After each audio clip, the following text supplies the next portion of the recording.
The blue glow stopped me cold at the top of the stairs. It was 2 a.m. I know because I checked my phone twice, thinking maybe I was still dreaming. But no.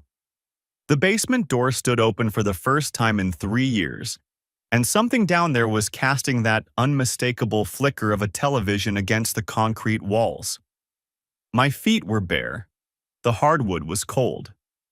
Victoria was supposed to be asleep upstairs, but when I'd reached for her in bed 5 minutes ago, her side had been empty and the sheets had been cold. I'd come home a day early. My flight from Denver got moved up and I'd figured I'd surprise her. Walked in at 2 a.m. expecting to slip into bed beside my wife of 9 years. Surprise. I descended the stairs slowly, one hand on the railing, phone flashlight cutting through the darkness. Each step felt like walking into someone else's life, which, as it turned out, was exactly what I was doing. The old coal room was supposed to be back there. Victoria had told me so when we moved in 6 years ago, after she inherited this 1920s craftsman from her grandmother. "The basement is structurally unsafe," she'd said. "Grandma stored old chemicals down there, maybe asbestos. We should just keep it locked up until we can afford to have it properly remediated." Made sense at the time. We were both working long hours, me at the shipping company, her doing medical billing from home. Who had time to worry about a basement? So I'd never questioned the padlock, never asked for a key, never wondered why my wife insisted on being the sole keeper of one door in our home. What I found at the bottom rewired my brain. A fully furnished room, maybe 400 square feet, tucked behind where the old coal storage used to be. Someone had put up drywall, laid carpet, even installed recessed lighting. A bed with rumpled sheets, blue flannel, masculine, a mini fridge humming quietly, and when I opened it, I found fresh groceries, milk dated 3 days ago, eggs, deli meat, a 6-pack of some craft beer I'd never seen in our house. Men's clothes in a small portable closet, size medium, all of it. Darker colors than I wear. Button-downs and jeans and work boots. A phone charger plugged into a power strip. A small television mounted on the wall, still warm to the touch. A coffee mug sitting on a small table, and when I touched it, it was still warm too. Someone lived here. Someone had been living in my basement. And they had just left. Maybe through that window well I noticed in the corner, the one that was bigger than I remembered. Big enough for a person to squeeze through if they were motivated. The screen was pushed aside. Cold air drifted in. My heart should have been pounding. My hands should have been shaking. But 8 years in Army logistics taught me something about crisis response. Panic is a luxury for people who can afford to be stupid. I couldn't afford that. So instead of storming upstairs and waking Victoria with accusations, I did something smarter. I pulled up my phone and started taking pictures. Every angle, every detail, time-stamped, geolocated, backed up automatically to the cloud. The warm coffee mug, the rumpled sheets, the men's deodorant on the shelf. Old Spice, a scent I've never worn in my life. The mini fridge full of food I hadn't bought. The clothes that weren't mine. I photographed it all. 37 images by the time I was done. Then I climbed back up those stairs, closed the basement door, and noticed for the first time that the padlock was sitting on the floor, unlatched. The padlock that Victoria had insisted we needed because of structural problems and old chemicals from Grandma's time. Victoria kept the only key. She'd told me that when we moved in 6 years ago. I'd never questioned it. I was too busy with work, too trusting, too stupid. I put the padlock back on the hasp but didn't click it shut. Then I went back to bed, curled up on my side, and waited.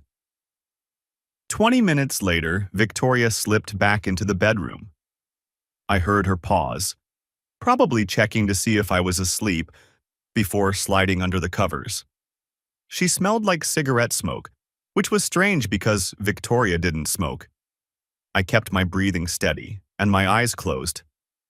"You okay?" she whispered.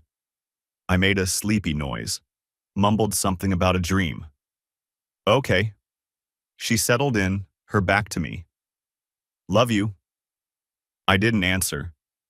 Within 10 minutes, her breathing had evened out. I didn't sleep at all. The next morning, I played my part perfectly. I arrived at 8 a.m., making noise with my suitcase at the front door, calling out, "Babe, I'm home early." Victoria came downstairs in her robe, coffee in hand, and her smile looked almost genuine. "You're kidding. I thought your flight wasn't until tonight." "Got moved up. Last-minute change, you know how it is." I kissed her cheek. "Figured I'd surprise you." "Well, you did." She hugged me, and I let her, even though touching her felt like handling something contaminated. I was just about to start on some work. How was Denver? Same old. Lots of spreadsheets, bad coffee, worse hotel pillows. You know how those conferences are. Death by PowerPoint. She laughed. The sound used to make me feel warm. Now it just made me wonder how many lies that laugh had covered over the years. "You hungry? I can make breakfast." "That'd be great. Let me just grab a shower first, wash the airplane off." I went upstairs and stood under water hot enough to hurt, trying to organize my thoughts. The man I used to be, the one who existed before 2:47 this morning, would have confronted her immediately, would have demanded answers, raised his voice, maybe even cried. That man was gone. What remained was something colder. Something that remembered watching my father crumble when my mother left him for someone else. He'd confronted her the moment he found out, all emotion and no strategy. She'd cleaned out their accounts and disappeared to Florida before he could even hire a lawyer. I'd sworn I would never be that man. I spent that first day watching Victoria. Not obviously, just paying attention the way I should have been paying attention all along. The way her eyes flicked toward the basement door when she thought I wasn't looking. The way her phone was always face down now, always on silent. The way she asked specifically about my upcoming work schedule. "So when's your next trip?" 2 weeks, Seattle, just overnight." "And after that?" "Portland in March. That's the big one, 4 or 5 days." She nodded, and I could practically see her filing the information away. "It's good that you're traveling again. Shows the company values you." Information gathering. That's what she was doing. Two could play that game. Over the next 72 hours, I became someone I didn't know I could be. The first thing I did was drive to an electronics store 2 towns over. I told Victoria I was grabbing some things for work and paid cash for a small wireless camera. The kind designed for home security, motion activated, decent resolution, Wi-Fi enabled. I installed it in my home office, angled to capture the basement door through the partially open door. Victoria never went into my office. She said spreadsheets gave her anxiety. The second thing I did was buy a GPS tracker, a small magnetic one that I attached to the underside of her Subaru late one night while she was asleep. I'd checked the Washington state laws first. Legal for marital property, as long as I was on the title. I wasn't going to make any mistakes that could bite me later. The third thing I did was pull our financial records. Bank statements going back 3 years, credit card statements, tax returns. I sat in a coffee shop across town and went through them line by line. Nothing jumped out at first. Our joint account looked normal. But when I dug into Victoria's individual spending, I noticed a pattern. Regular ATM withdrawals of $300 to $500, 2 or 3 times a month. Always in cash. Always unexplained. I did the math. Over 3 years, that was roughly $54,000 in cash that had gone somewhere. The fourth thing I did was call Derek Palmer. Derek and I served together in the 7th Infantry Division, back when we were both young and dumb and thought we'd be soldiers forever. He got out 2 years before me, moved to Seattle, and became a private investigator.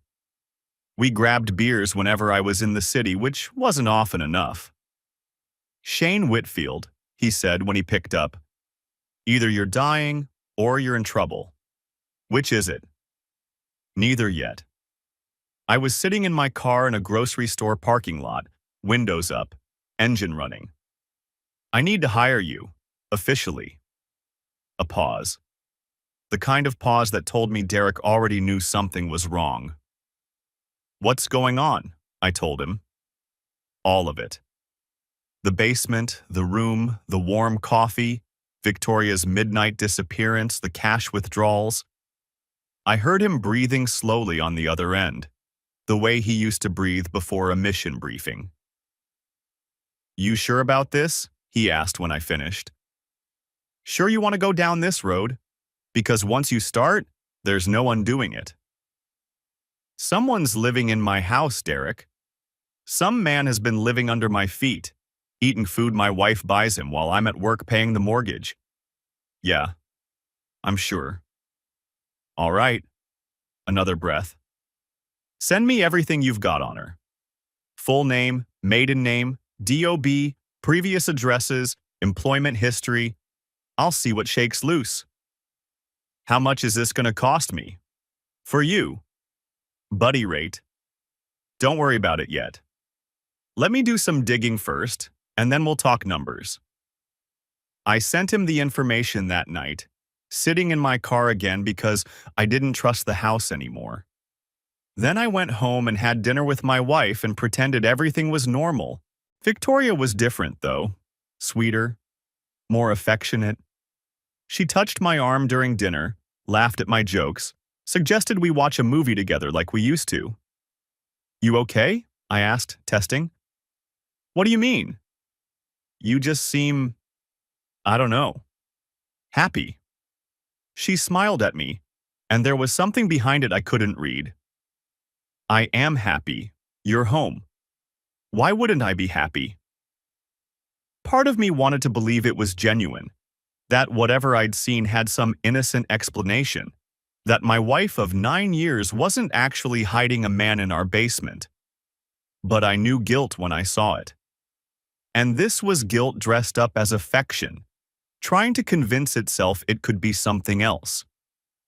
3 days later, I reviewed the camera footage. My home office computer showed me everything in crisp, damning detail. Day 1.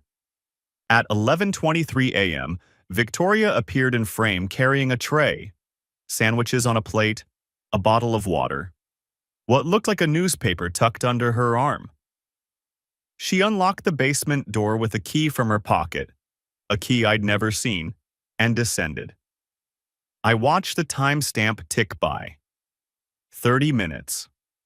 40. 47 minutes before she emerged, empty-handed, and relocked the door behind her. Day 2, 11:15 a.m. A tray with lunch, a book, some kind of thriller from the cover, and a small bag that might have been laundry. This time she was down there for 53 minutes. Day 3, 10:50 a.m. with 2 mugs of coffee. She stayed for an hour and 12 minutes.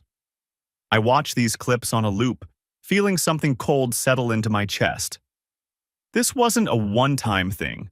This was a routine, a system, a second life running parallel to the one she shared with me, operating on a schedule as predictable as my work trips. I called Derek. "I need you to dig deeper," I said. "Her past, before me, everything you can find." "Already on it." His voice had that edge it got when he was onto something. "Tell me something, Shane." She ever mentioned being engaged before? No. She said her early 20s were boring, no serious relationships. Right. Well, her early 20s included a 2-year engagement to a guy named Ethan Gallagher. Ring any bells? It didn't. What happened to him? That's where it gets interesting. Engagement ended about 12 years back. She told you he moved away, right? She never mentioned him at all. Because the truth doesn't fit the story she's been selling you. Ethan Gallagher was arrested 10 years ago for aggravated assault. Bad one. Victim ended up with permanent brain damage. Ethan got 7 years in the state pen, got out 3 years ago. The timeline hit me like a truck. 3 years ago. That's when Victoria inherited this house from her grandmother. That's when she started insisting the basement was unsafe, when she put that padlock on the door. Derek, I said slowly. Are you telling me? I'm telling you that Ethan Gallagher didn't move away. He went to prison. And when he got out, I think he moved into your basement. I sat in my parked car for a long time after that call, watching rain streak down the windshield. My hands weren't shaking. My heart wasn't racing. I just felt hollow, like someone had scooped out my insides and left the shell behind. 9 years of marriage. 9 years of shared meals, shared beds, shared holidays with her family. The family she said wasn't close, who had their own issues. 9 years of believing I knew the woman sleeping next to me. And the whole time, she'd been waiting for him. Week 2. I needed visual confirmation. I stayed home sick on a Wednesday, called my boss, faked a stomach bug, told Victoria I was going to try to sleep it off. At 9:30, I slipped out the back door while she was in the shower, walked 3 blocks to where I'd parked my truck the night before, and drove to the far end of our neighbor's property. The Hendersons were snowbirds in Arizona until April. Their back fence shared a property line with ours, and from behind their garden shed, I had a clear view of my backyard and the basement window well. I'd brought binoculars and a camera with a telephoto lens. I felt ridiculous, like some character in a spy movie, but ridiculous beat ignorant. At 10:15 a.m., a man emerged from the basement window well. He was lean, late 30s, with the kind of wiry build you get from not eating enough or exercising too much in confined spaces. Brown hair cropped short. Nervous energy in every movement, head on a swivel, scanning the yard like he expected trouble. He lit a cigarette and smoked it fast, hunched against the cold. Ethan Gallagher. Had to be. My back door opened and Victoria stepped out. She was wearing jeans and that green sweater I'd bought her for Christmas 2 years ago.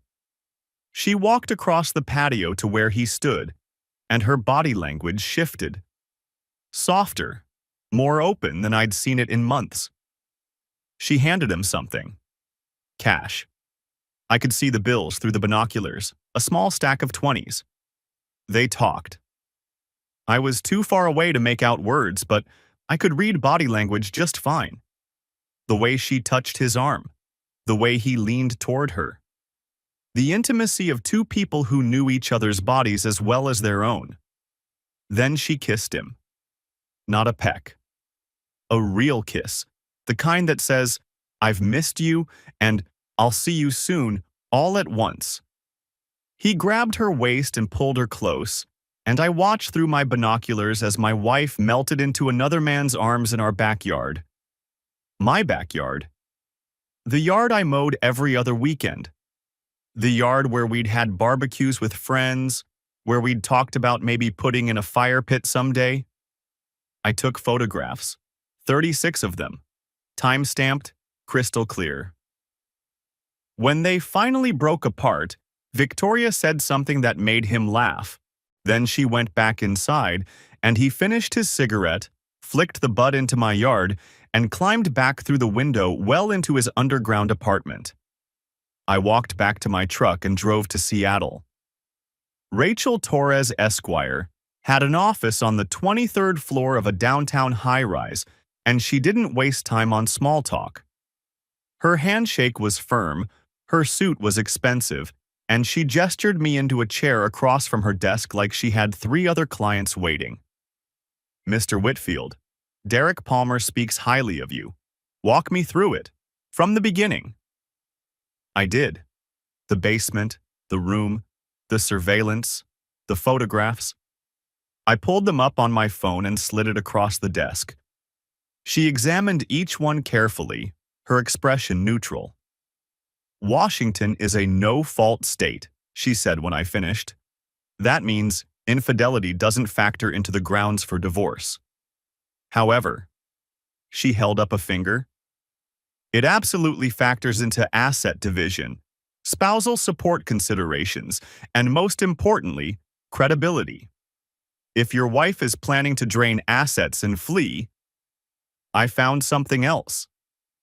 I pulled up another photograph, the real estate brochure I discovered in Victoria's nightstand. A property in Costa Rica, beachfront, 3 bedrooms. 2 names on the prospective purchase paperwork: Victoria Brooks, her maiden name, and Ethan Gallagher.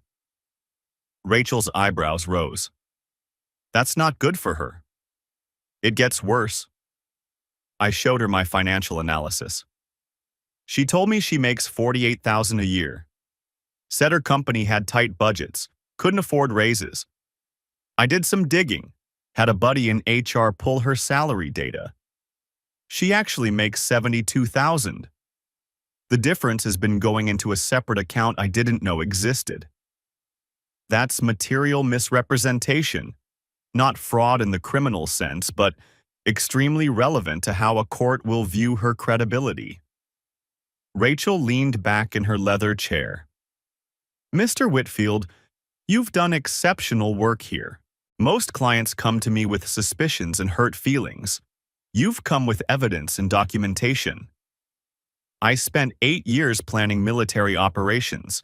You learn to gather intel before you engage."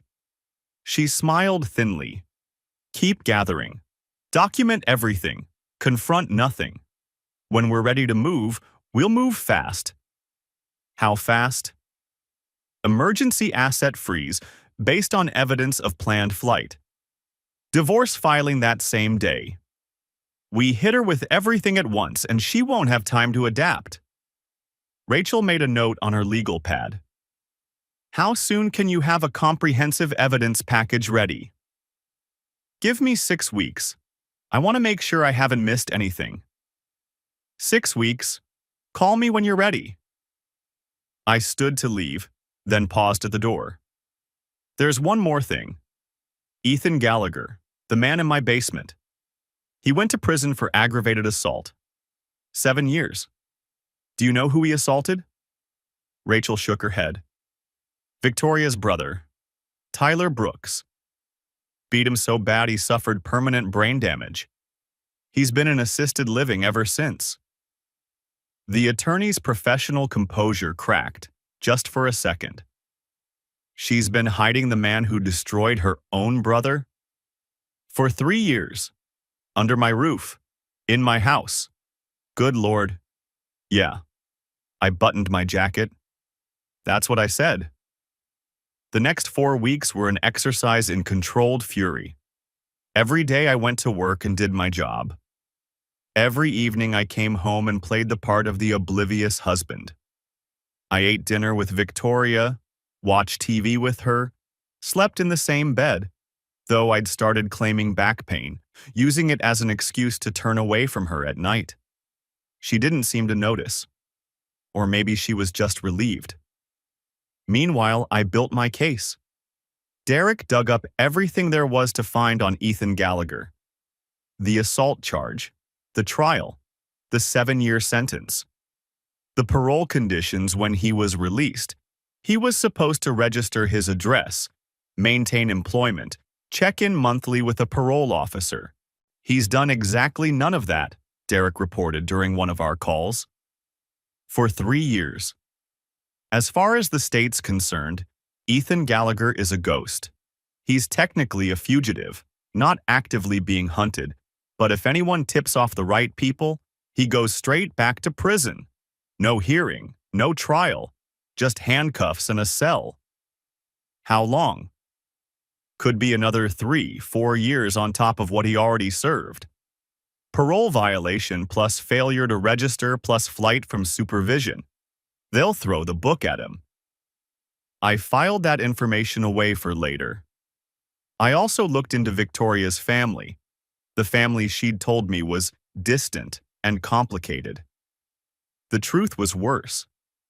Her parents, Dennis and Margaret Brooks, lived 40 minutes outside Spokane. They hadn't spoken to Victoria in 10 years, not since she'd testified as a character witness for Ethan at his trial. Not since she'd stood up in court and said the man who'd beaten her brother half to death was a good person who made a terrible mistake. Her brother Tyler was 34 years old, permanently disabled, living in a care facility that he would never leave. The traumatic brain injury from Ethan's assault had left him with limited mobility, slurred speech, and cognitive impairments that meant he needed round-the-clock supervision. Victoria had chosen her lover over her own brother, and her family had never forgiven her. I visited Tyler on a Thursday afternoon. The Cascade Ridge Care Facility was a single-story building surrounded by pine trees and that kind of enforced cheerfulness that places like this specialize in.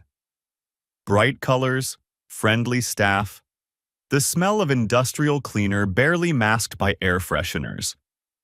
Tyler was in the common room when I arrived, sitting in a wheelchair by the window. He was thin, pale, with a tremor in his left hand that never quite stopped. But his eyes were sharp. He tracked my approach with obvious curiosity. "Tyler, I'm Shane. I'm married to your sister."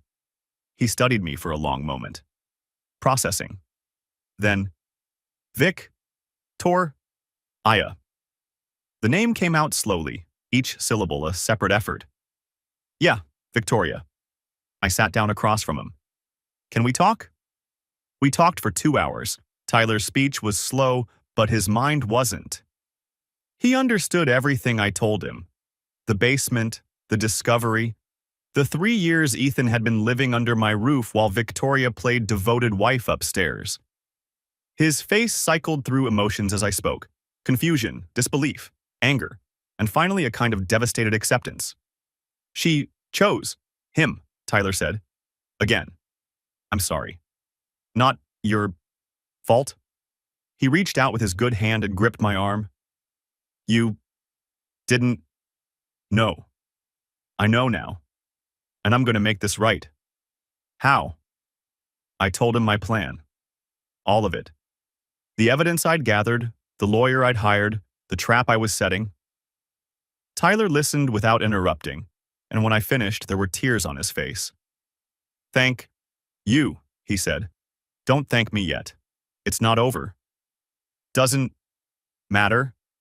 He squeezed my arm harder. "Someone, finally, sees."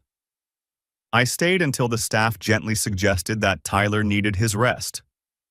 When I left, I sat in my truck in the parking lot for 20 minutes, just breathing.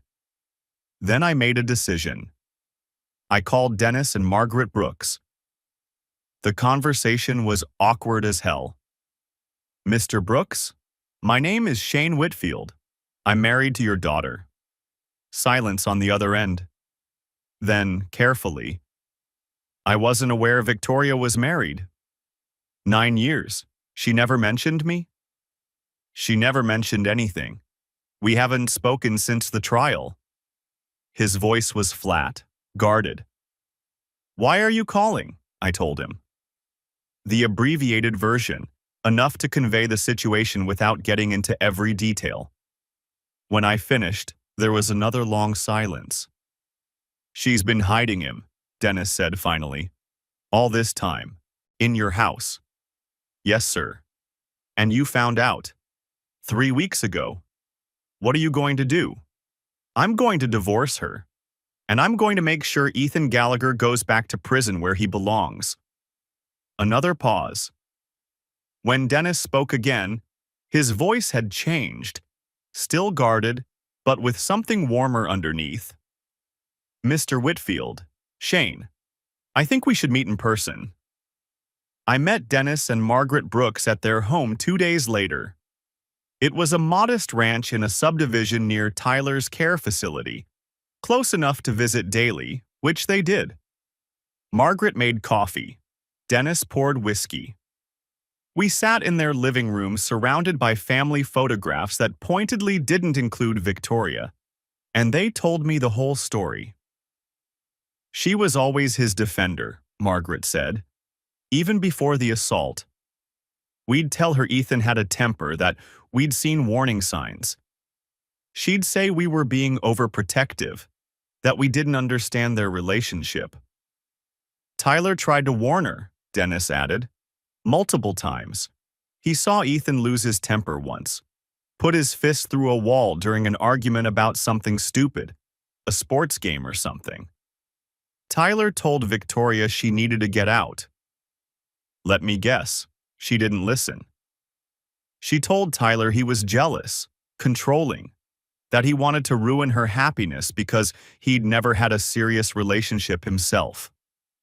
Margaret's voice cracked. That was the last real conversation they had. A week later, Tyler went to Ethan's apartment to confront him, to tell him to stay away from his sister. And Ethan beat him for it. Didn't just beat him. Dennis's hands were shaking. Kept hitting him after he was down, after he was unconscious. The neighbors called 911, but by the time the paramedics got there, he couldn't finish. At the trial, Margaret continued, Victoria testified for the defense, said Ethan was a good person, that Tyler had provoked him, that Tyler had thrown the first punch, which was a lie. He was never violent, not once in his whole life. The jury didn't buy it, thank God. But the fact that she stood up there and said those things about her own brother. We told her to choose, Dennis said. Us or him. Tyler or Ethan. She chose Ethan. We haven't spoken since. We sat in silence for a while. The clock on the wall ticked. Margaret wiped her eyes. What can we do to help? She asked finally. Honestly, I'm not sure yet. But I wanted you to know what's happening. And I wanted to tell you. I hesitated. I've been visiting Tyler. I hope that's okay. Margaret started crying in earnest then. Dennis put his arm around her and looked at me with something that might have been gratitude. He asks about Victoria sometimes, Dennis said. Even after everything. He still loves his sister. I know, he told me. Thank you, Margaret said through her tears. Thank you for telling us. Thank you for caring about Tyler. Thank you for... She couldn't continue. I'll keep you posted, I said. And when this is over, I hope we can stay in touch. We'd like that, Dennis said. We'd like that very much. Week 8. Everything was in place. I had evidence documented from every angle. The photographs, the video surveillance, the financial records, the Costa Rica property paperwork. I had statements from Derek confirming Ethan's identity and parole status. I had Tyler's account of the assault and its aftermath. I had Dennis and Margaret's willingness to testify if necessary. Rachel Torres had prepared the divorce filing, the emergency asset freeze petition, and a detailed brief outlining Victoria's pattern of deception. We were ready. All that remained was the trap. Babe, I've got that conference in Portland next week, I told Victoria over dinner on Sunday night. Monday through Friday.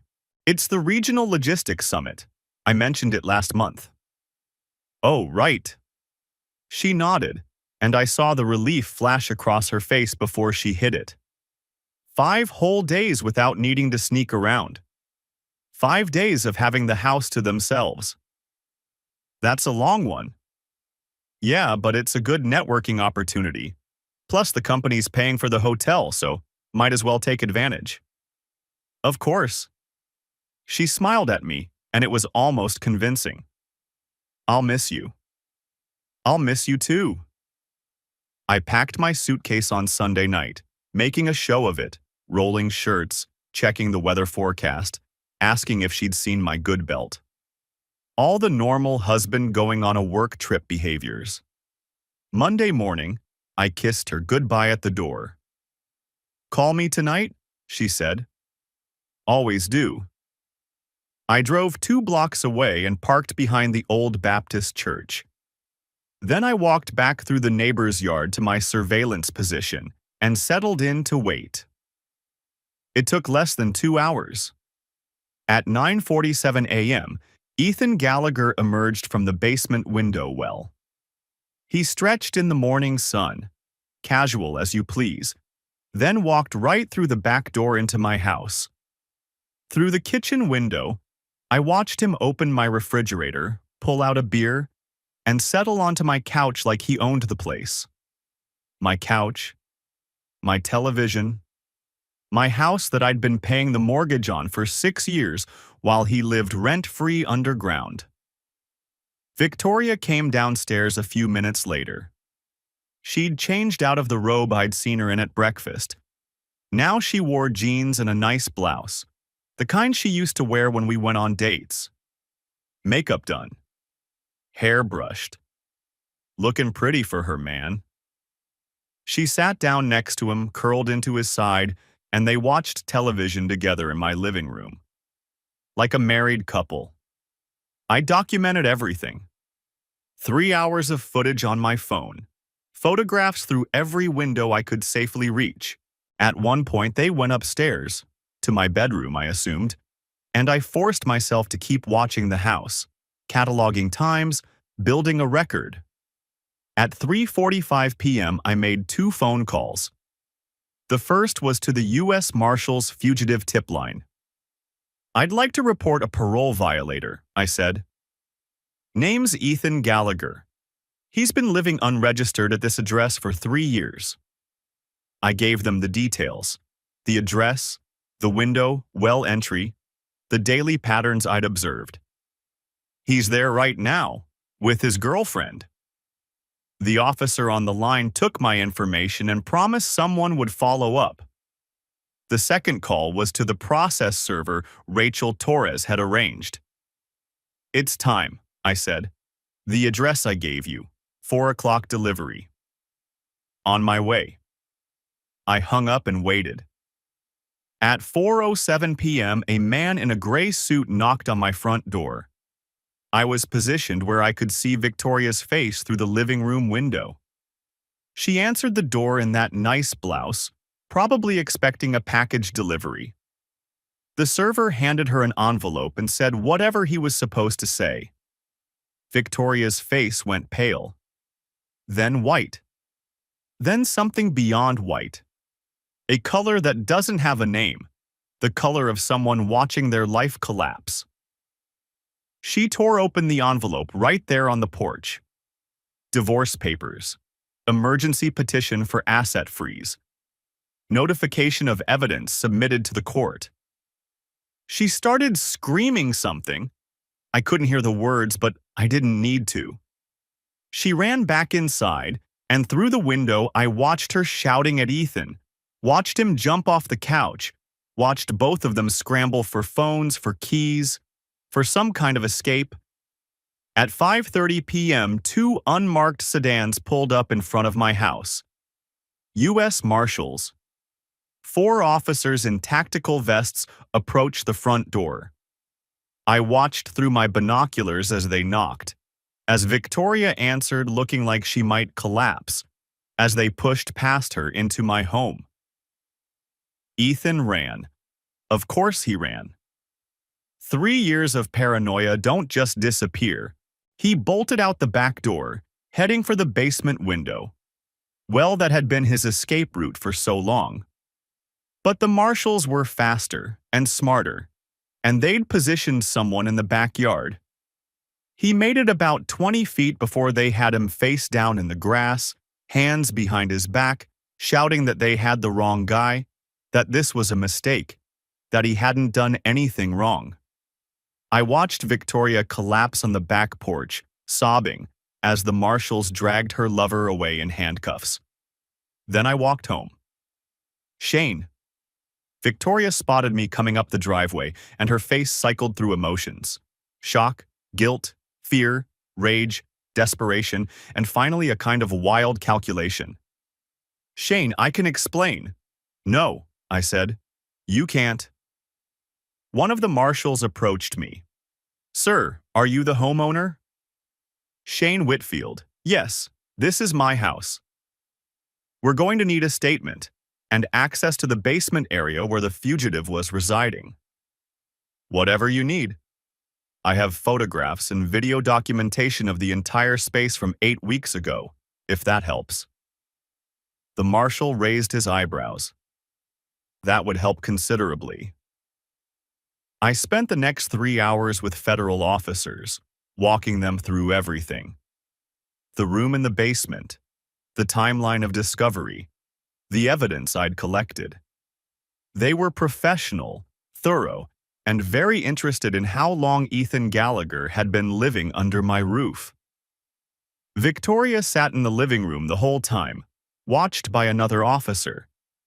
She kept trying to make eye contact with me, kept mouthing words I refused to read.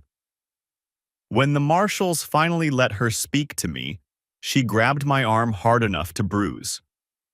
Shane, you have to listen to me. Ethan and I, it's not what you think. He had nowhere else to go, and I couldn't just abandon him. You abandoned your brother. She flinched. You chose the man who put Tyler in that facility over your own family, over your parents, over our entire marriage. You've been lying for 10 years, Victoria. Every single day. I loved him. You don't understand what we had, What I understand is that I was convenient. I was a cover story. A paycheck that asked questions you didn't want to answer. I removed her hand from my arm. My attorney's name is Rachel Torres. Her number's in the paperwork. Don't contact me directly again. Shane, please. I walked out of my own house and drove to a hotel near the airport. I ordered room service, ate a steak I couldn't taste, and slept better than I had in 2 months. The next 6 weeks were a demolition. The local news picked up the story almost immediately. Fugitive found living in basement for 3 years, made for irresistible television. Victoria's name wasn't released by the authorities, but this was Spokane. People talk. By the end of the first week, everyone who mattered knew. Her employer found out when someone in HR saw the news and recognized the address. Victoria was placed on administrative leave pending investigation into material omissions on her employment application. The investigation took 2 weeks. She was terminated on day 15. Her professional certification was suspended pending review, which everyone knew meant permanent revocation. Her few remaining friends stopped calling. The story had made her radioactive. Dennis and Margaret gave an interview to a local reporter. Margaret cried on camera. Dennis said, "We lost one child to that man. Now we've lost our daughter too." The divorce proceedings were anticlimactic. My evidence was overwhelming. Victoria's attorney tried to claim the marriage had been troubled, that I'd been emotionally distant, that her affair was a symptom of deeper problems. Rachel demolished that argument with Victoria's own text messages, hundreds of loving notes she'd sent me over the years, calling me her best friend, her rock, her everything. She'd been so committed to the cover story that she'd created a paper trail of devotion that now proved her duplicity. The judge granted me the house, my full retirement accounts. No spousal support for Victoria. She walked away with her personal belongings and the money from her hidden accounts, most of which had already gone to her attorney. Ethan went back to prison. 4 years for the parole violations, on top of the time he'd already served.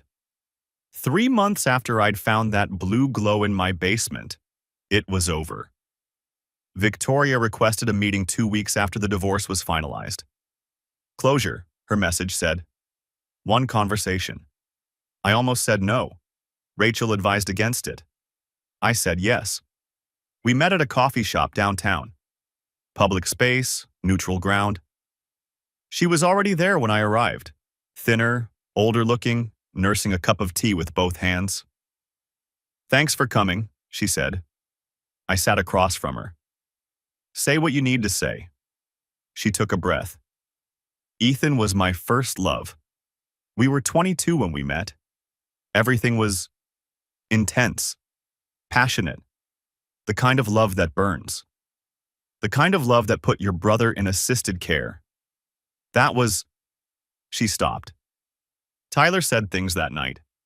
About Ethan, about our relationship. Things that were cruel and unfair. Tyler tried to protect you. Tyler tried to control me, just like everyone else. Her voice had an edge now. My whole life, people have been telling me what to do, who to love, who to be. Ethan was the first person who just accepted me. He beat your brother into brain damage. He lost his temper. It was wrong, I know it was wrong, but people make mistakes. 7 years in prison isn't a mistake, Victoria. It's a consequence. She had no answer for that. Keep going, I said.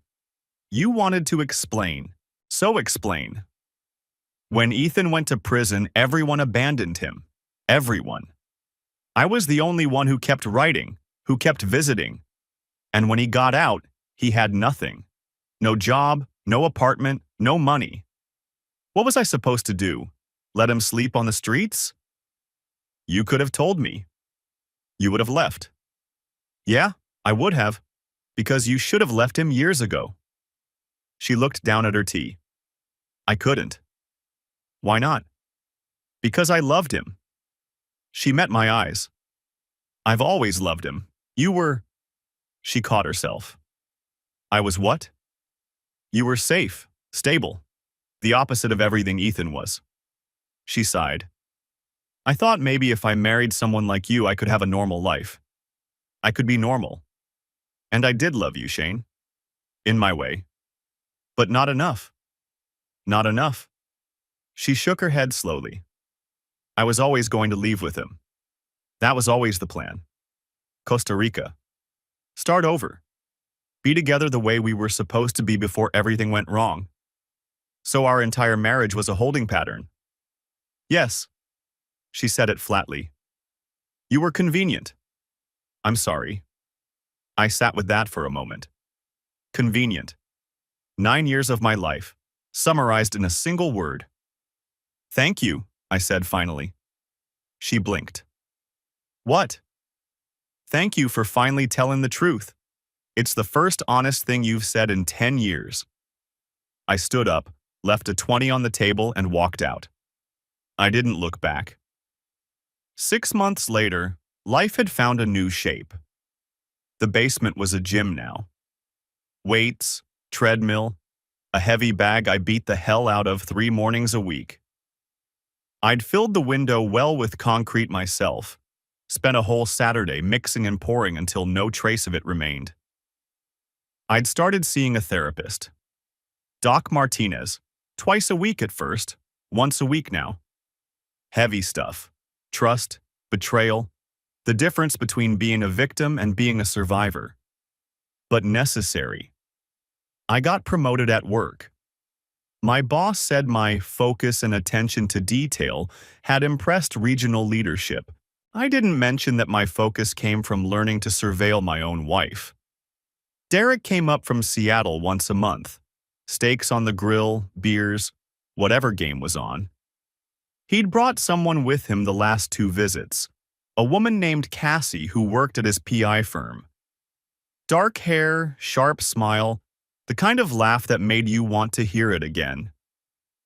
"Don't get any ideas," he'd said the first time. "She's going through her own divorce." Who said anything about ideas?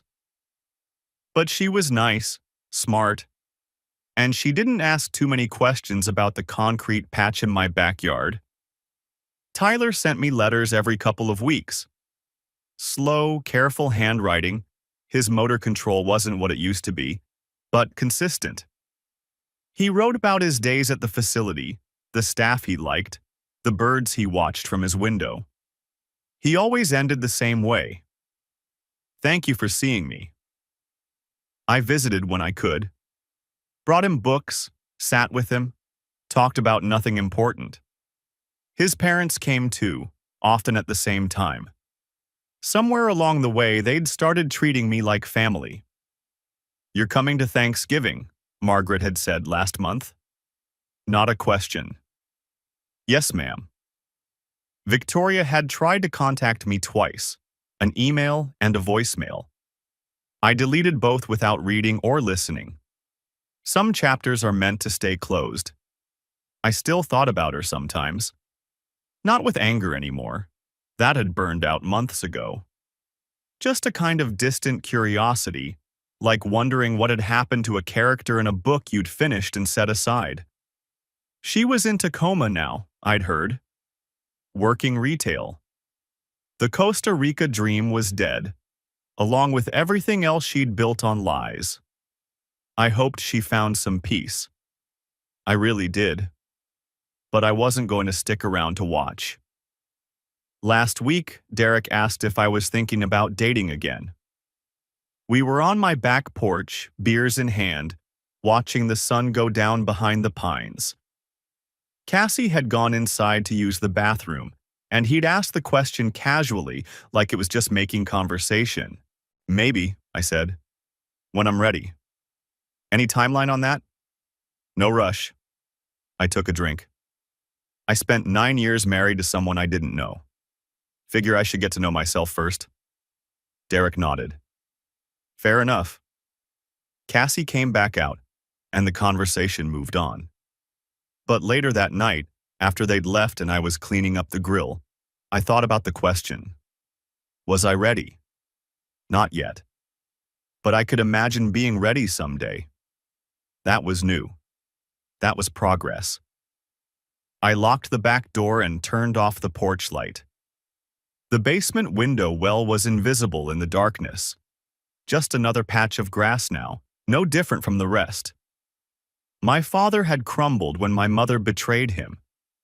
He'd stopped eating, stopped working, started drinking. Dead of a heart attack at 52. I was 38. I had decades ahead of me. And I was going to use them. Not to prove Victoria wrong. She didn't matter enough for that. Just to prove myself right.